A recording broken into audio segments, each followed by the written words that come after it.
అంటే పొద్దున ధని గారు ఫోన్ చేసినప్పుడు నిన్న ఐ సా ద ట్రైలర్ అండి. I thought it's very quirky and first షాట్లో నీ పేరు రాజు సుందరం అన్న దగ్గర నుంచే I been laughing about it. I think it's a very fun film. It already looks like that. And Mahendra గారు when I saw Dorasani visuals I thought it was very aesthetic అండి. అంటే మీ నుంచి సెకండ్ ఇది కంప్లీట్ డిఫరెంట్ జానర్ వస్తుంది. So all the best sir. It looks very nice.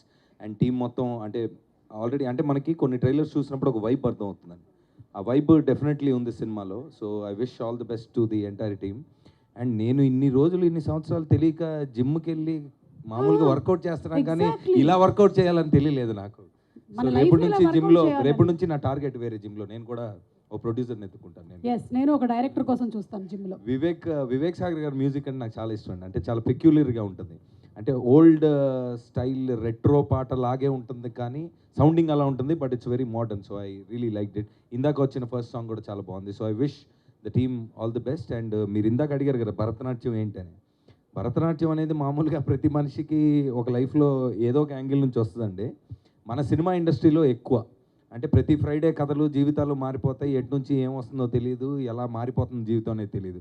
So ఒక భరతనాట్యమే కాదు, Kathak, Kuchipudi, all mix fruit juice dance అన్నీ వేపిస్తుంది మన ఇండస్ట్రీ. కానీ ఇందాక కాసరల్ గారు అన్నట్టు మన టైం వచ్చే వరకు గమ్మున ఉండాలనేది గుర్తుపెట్టుకొని మనం ఫోకస్తో పని చేస్తే డెఫినెట్గా ఎవ్రీబడి అంటే ఒక గుడ్ ఇంటెన్షన్తో ముందుకెళ్ళినప్పుడు డెఫినెట్గా అందరికీ ఒక బ్రేక్ వస్తుంది.